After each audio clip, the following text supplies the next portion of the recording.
E bandeli ya weekend malamu na mabota na bino bipai nyonso bozwa mimbote na bino Congo Kinshasa, Congo Brazzaville, partout dans le monde. Tofungola magfm pona ko ebisa bino que général Blaise Kilimbalimba pona ko renforcer sécurité kuna na commune ya Gombe baki na ko présenter ba drone oyo ko sala musala ya sécurité makasi kuna na commune ya Gombe bozo ba détail.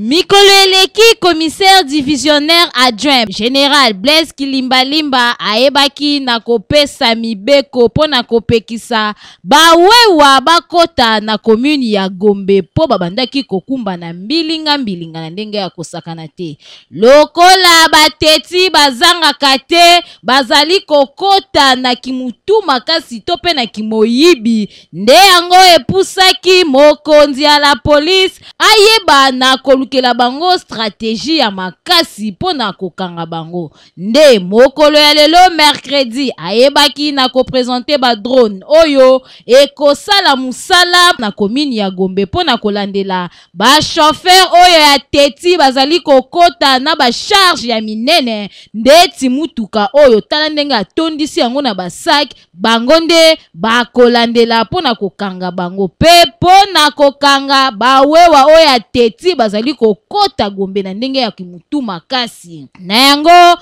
commissaire divisionnaire adjoint Blaise Kilimbalimba ayebaki na ko présenter ba drone oyo pe démonstration esalemaki liboso ya ba chauffeur pe ya ba gens ya la police pe batu mususu oyo bazalaki wana présent kaka ndenge bozali komona. Si ba drone likolo eza drone ya police tomatisi yango na cadre ya nouvelle technologie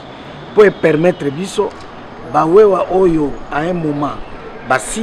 bakiti bazako ya meya bateti o balingi ko lakisa ke bango bazileki mayele na leta yango tomatisi biloko wana toza komona bango tango aleki frontière akati ya commune ya Gombe tomoni deja okomona ata zwi nzela ya kati biso to contourner toke tokangiye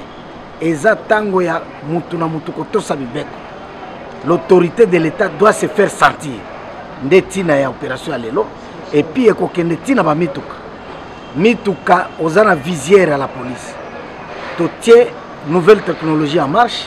tozali komona tango ozali kosala nyamu na balabala pe tozali kokanga yo preuve à l'appui pe totie yo esike sengeli ozali toza kokanga pona nyonso camionnette moko atondisi biloko soki ba makala sali surchargement aza koleka nango wapi na Gombe omoni ke na ye moko ayoki soni tango akangani yango wana toza kosenga na population na biso kinoise ye moko ndia kopesa prestige ya mboka na ye bapaya oyo bazali koya bamona quand même ke bazone réservé zali na bazone oyo akokoya po investir a espérer pe ke akoengager bana mboka.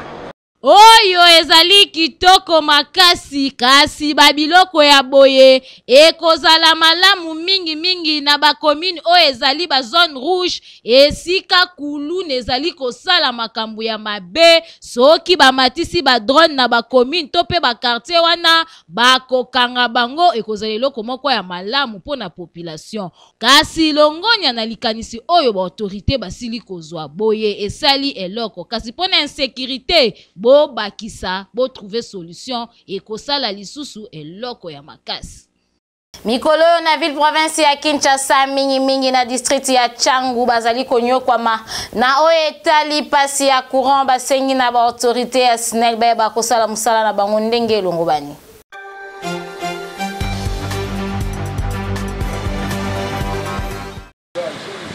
Courant na ville province ya Kinshasa na ba commune ebele et beba na ndenge ya kosakana te ndeti awa tozali na commune na Njili na quartier 12 na avenue Laïque musika te na entrée Kimbuta okondima te kasi ezali réalité po toza na biso na kata kokombe te na manyanga pe te kasi en pleine capitale population baza komi tuna soki bakonzi ya SNEL babosana bango to nini soki bokomi pembe na fin du mois bakomo tindela bino mwa courant moko ya crèche ya koluka po baya kotika ba facture bo futa bakoya kotika ali tana ba moya boye ba milunge ventilateur egoza na ndako oyebi ke batia ventilateur tolala ata mwa pongi moyen ezati awa pe lokola na komina masina na quartier sans fil bandeko oyo baza na activité kotoyo bazo kemba na ndenge ya défaute pour na satisfaire clientèle na bango po il faut soit recourir na groupe électrogène ndenge bozali komona boye po courant kutu bosana na yo fon ma papa bandeko baleli na micro Mac FM awa biso courant do to sala ta ba 2 semaines courant ya kate vu que to soma na biso pe groupe to sala na groupe courant ya kalisute to beta pe 1 mois plein courant ya kate ba oya mutema mawa ba o ba ko sepela ba bongisa biso courant na sanfito ndo sala courant ndenge to bando sala na kala na kimbanse ke pe constate la kindenge moko ndeti awa na rue Kimbangu na quartier Kabila bande kwa côté oyo basela ka courant ba carte prépayée kasi comment manœuvre na ndenge des fois à cause des ordres batouasine la mupanzi oyo ya mboka selon témoignage ndeko oyo zo bénéficier sous na courant normal tendenge ezala ki liboso ezaka ka suite ya ba moko ba batouasine ndenge basali ki babi sa bongo courant na ndenge nini na bandel air basali bataki courant na bango ezala ki na ba limite oyo ezala ki respecter pour na ba charge ndenge ba calculer ki ba charge mais au fur et à mesure ne toujours kende la courir ko beba et ko beba na ndenge nini ba komi ko déborder ko likisa ba limite oyo bango bataki na limite oyo bataki ndenge courir sukela ki omona bato yanga mususu kuna soki baleleli bango alibaki kuna na SNEL ba pesi bango mbongo ba ye alibaki susu nini singa ali ebaki susu charge mutu ala pe wa pesa courant ye pe na tour na susu bato oyo ba pembe na so baleleli susu asa nini akabi susu courant oyo nyonso ezali kolakisa inefficacité bakonzi SNEL na mosala na bango koservir population alors que chaque mois bafacture ezali koya kasi rendement courant ezali kokokana te na réalité population bazali kovivre chaque jour yango na biso Mac FM tobaki mbele pa mokonzi ya mboka Félix Antoine Tshisekedi Tshilombo papa tala nanu likambo ya courant awa na ville province ya Kinshasa na politique na le peuple d'abord pour population baza kolela ndenge ya des fois te o tolobaki te tolobi 100% information maluba toujours na quartier 9 na commune ya Njili population bazali konyo kwa mana o etali pasi ya courant basengi na ba autorité ya SNEL basala musala po kuna courant ekota tepe bayebi yango te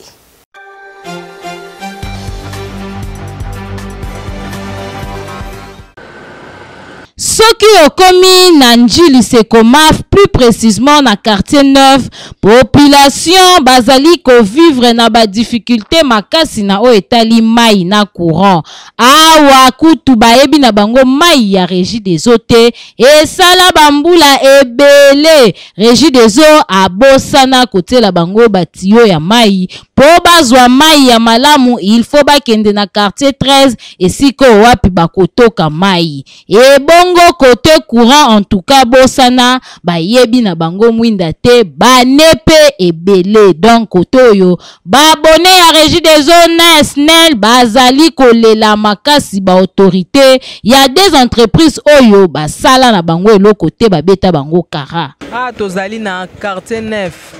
Njili Sekomaf to difficulté makasi ya mai awa ya solo ezate ko to sala combien de temps ba nde ba twa régie de komate banda penda mwa kala e komate do to zana difficulté mai so dongo zo mai neti ya régie des eaux to katsa to traverser makadam kuna nde ba pompe ali ou bien mwa liboso kuna mais awa na biso en tout cas ezate tango érosion esalemaka awa na nkanza tio ya régie des eaux ezalaka wa ekatanaka automatiquement tozalaka isolé une année et demie tozalaka na mai te alors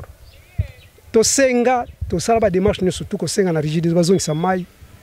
rien ne s'est fait solution biso topesa bakonzi batala pe mpona makambo ya courant mpona makambo ya mai po biso mpe tozala bien koto na ngambo na biso mai eza te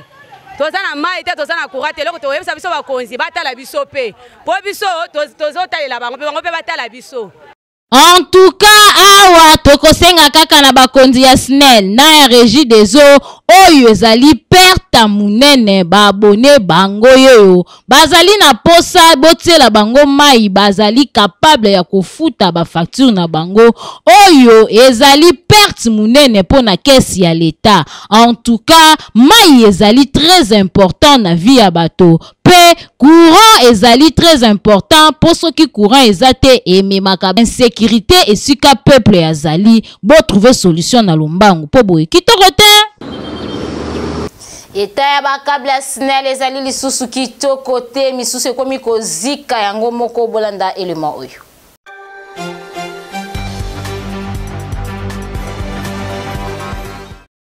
Caméra ya Mag FM ekitaki na terrain pona kosala constat lolenge ya basinga to pe ba câble ya SNEL ezalaka. Kasi pasi pe mawa ba câble mingi ya SNEL ezalaka nango lisusu nete kitoko te ebeba beba bino moko botala ndeti oyo misusu ezali malamu kasi eza ya kokita na se oyo ezali danger makasi na population mwa mupepa makasi to pe mvula ekoki kokweya pe esali ba dégâts pe ba matange koti na ba famille ya bato misusu kutu epetaka betaka kano yango moko dans le vide kaka ndenge bozali komona. En tout cas bo ezali risque makasi na population ba autorité ya SNEL bo kitaka nanu na ba terrain to pe bosalaka contrôle ya ba câble na bino oyo esengi ko changer bo changer yango oyo ebebi bolongola to pe oyo esengi ko bongisa bo bongisi pona ko éviter ba risque mingi na population boye ezali kitoko te. Ba bien public ezalaka lisusu na eta ya kitoko te population bazali komituna ba autorité bazali komona to pe bazali komona te.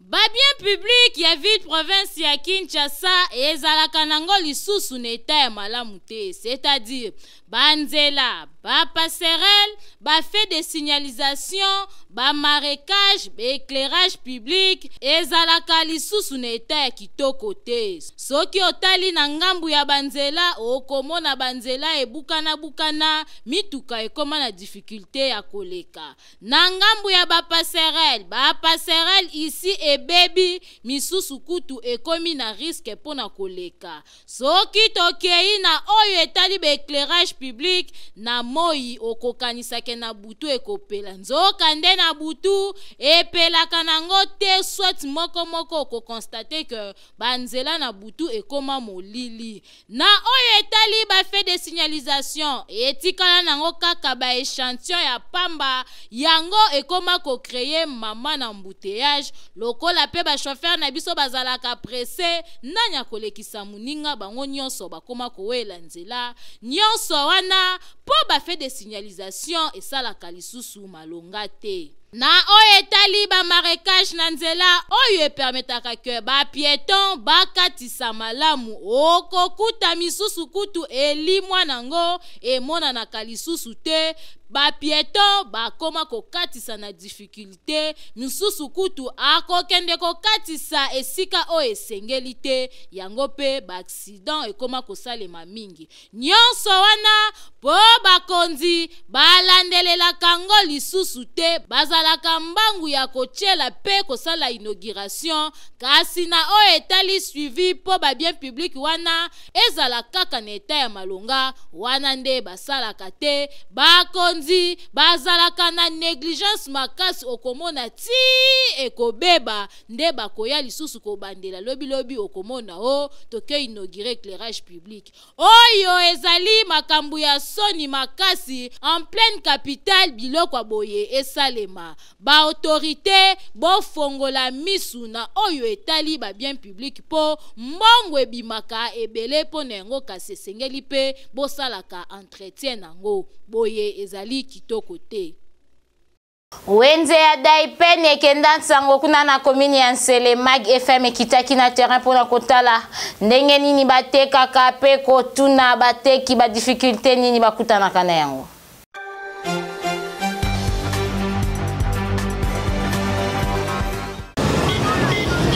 Caméra ya Mag FM ekitaki na wenze ya Daipen oyo ezalaka na komini ya Nsele bino moko boyebi wenze oyo ekenda sango makasi a cause ya spécialité na bango ya koteka biloko bio, c'est-à-dire awa biloko nyonso ezali buka lelo lamba lelo ba pondo bozali komona esali 2 jours te 3 jours te lelo biteku teku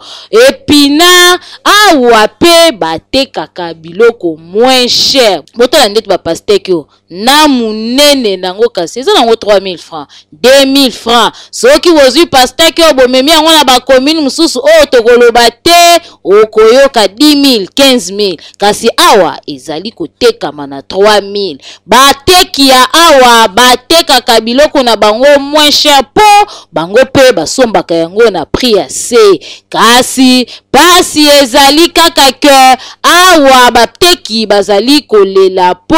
misusu bazali na bamesa misusu bazali na bamesa te bazotanda biloko na se kaka ndenge bozali komona. Kena sama makasi pe za daipeni sika mobutu atika biso. Eloko eza na mwa avantage po pe toza na prince. Yango moni mwa koteka bakonzi nde bazoya boye bayebe basomi mwa biso ozomona minene po biso moko atosomba te nde baota musika baoye na mituka yango oyo baosomba biso biloko yango avantage ya liboso yango wana. Awa vente eleka lisusu bien te nde tobanda koteka na ntango ya kala tozoteka na ntango ya kala komona tozoteka biloko na biso ezotekama bien lisusu ezotekama lisusu bien te tozomona clientèle ebele me biloko siko ezotambola bien te. Il fallait basalela biso wenze bato mutu na mutu azala na esika na ye tozoteka bamisusu na mabele boye biloko ezotekama te place moko kaka elekani. Et là on est sur le capot, ça la poste dans ngoko zongo ana daipes. Baba préfère koto po biloko koto mais fraîche. Tout ça biloko moko oza ke buki ka lelo bote ki pe ka lelo. Donc moun ça va profiter ko les biloko za vitamine belé po eza fraîche eza esika. Et vous mélitez to buki na blanga to kote kamba mamu taza faciliter ko so. Problème c'est toza nango a wenze penza ya malonga ezate. To fofileka na prince ndio mo mone to vanji kaka. Mais wenze penza ezate toza na posta ya wenze po toza moya koteka. Bateki ya wenze ya daipen balobi na ba autorité babongisela bango wenze oyo po Mobutu Sese Seko atika bango awa bango bakokende sika mususu te kasi bakonzi babongisa bacha ba mesa ya kitoko oyo ko permettre mutu nyonso ateka na ndenge elongo bani surtout ko bazali koteka biloko ya kolia bino moko boyebi biloko ya kolia il faut teka mana ba norme pour la santé n'a pas de prix. Awa bateki bazali kosenga kaka na ba autorité bayoka mbela na bango po bango pe bateka lolenge esengeli boyebela. Ba chauffeur ba komi na système mingi ya demi terrain oyo ezali konyoko la population bolanda élément oyo.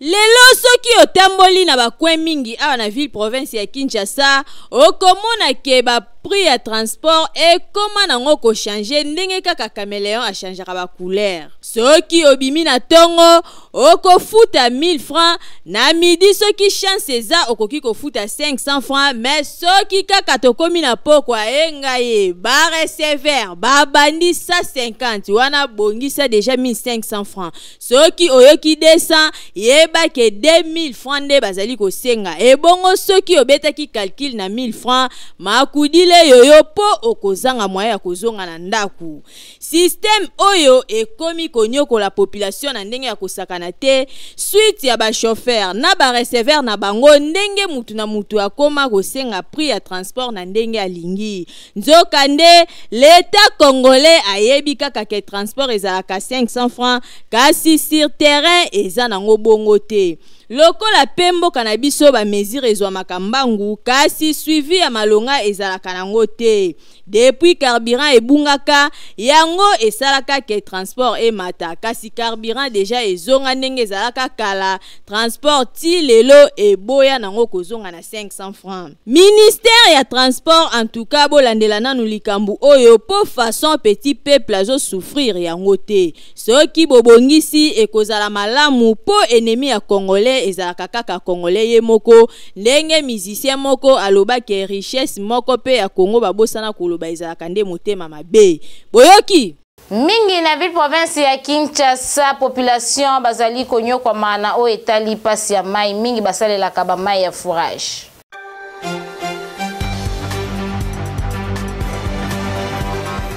Lelo na Kinshasa pona kozwa mai ya Régie des eaux ekoma pasi na ndenge ya defwa te. Po soki otamboli na ba commune mingi okokuta ba robinet etikala nango ba échantillon ya pamba kote mususu pe batikala jamais komona mai ya Régie des eaux. Donc kini ya lelo sans forage mawaple po okonyo kwa malokola nyoka. Yango soki otamboli presque partout okokuta forage to sterne do na ba parcelle mususu po soki ozeli Régie des eaux okozela mukombo so azanga mokila okolela okozanga na mai ya komela. Batu misusu pe lokola toza na periode ya mvula soki kaka mvula ebeti a charger mai na ye na ndaku po esunga ye na komela pe kosalela misala ya ndenge na ndenge. Yango tozali kosenga kaka na bakonzi ya Régie des eaux batala nanu likambu oyo po oyo ezali manke a gagner po na bango pe ezali soni makasi komona mboka lokola RDC oyo ezali na ba rivière ebele pe en pleine capitale kasi population bazali konyo kwa mana o etali eau potable. L'eau c'est la vie ndenge balobaka okoki kozanga eloko ya kolia kasi mai te po soki olembi na nzala osokoli ata mai ya pamba okozwa courage boyoki boye tanenge chi tanenge sali kitoko te. Avenue Lumumba ezali neta ya mabe makasi ba chauffeur bazali konyo kwa mabasengi na bakonza mboka babwaka misu na bango ya mibale pona nzela wana ndenge bazali kobongisa banzela misusu.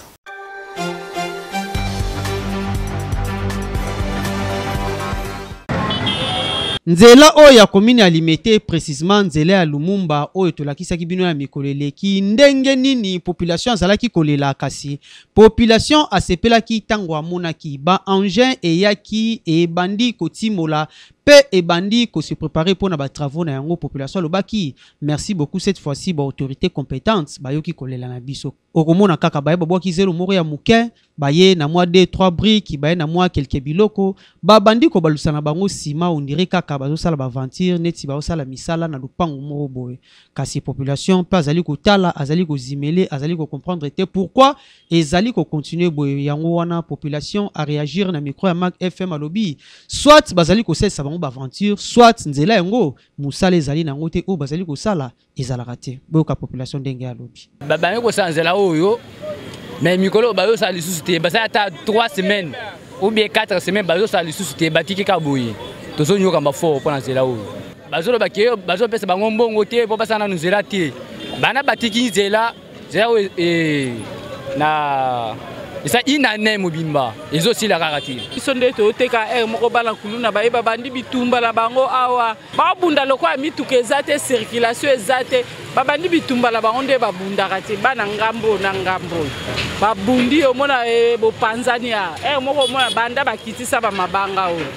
basala kate so basali banani wana omona batiki 2 jours 3 jours après baye banda nzela osoko sila mbele sila kala.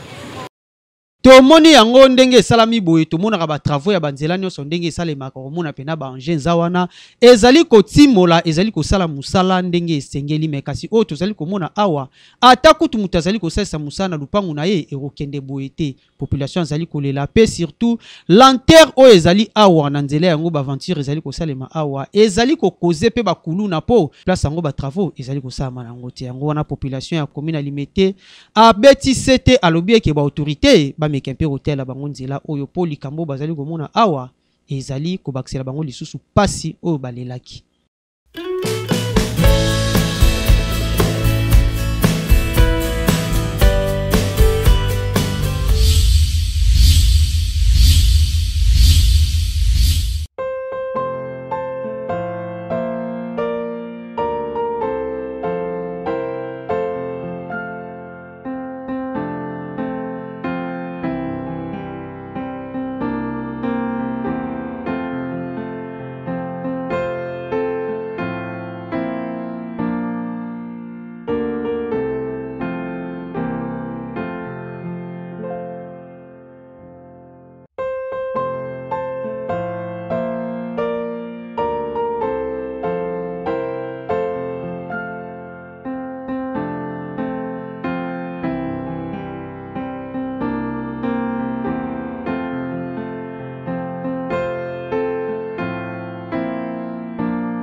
tokomi na suka ya Mag FM soki bosepelaki na édition bopesa merci na équipe technique pe rédactionnelle na sima ya caméra tozalaki na Enoch Mafuka le médecin nde mutu abendaki biso bilili montage ekumbamaki epai ya Peta Francis kasi tika topesa bambote epai ya Dr Jean-Claude ya Bokoko oyo atretaka kitoko poison abetaka ngo dada kaka na mokolo moko mbote na yo Dr Jean-Claude bipai ozwami kuna na kinga kati kasi tokomi na suka jamais tokabwana sans koloba maloba mutuya oyo papa na biso ayebisaka biso nul n'a le droit d'être heureux seul sur la terre wana maloba ya yemeyo papa ya motema malamu dadi de dadi Maître Billy Maloua Cléophas boyoki nul n'a le droit d'être heureux seul sur la terre nganabino tokutani mikolo ezali koya soki nzambe apesi biso lisusu bomoye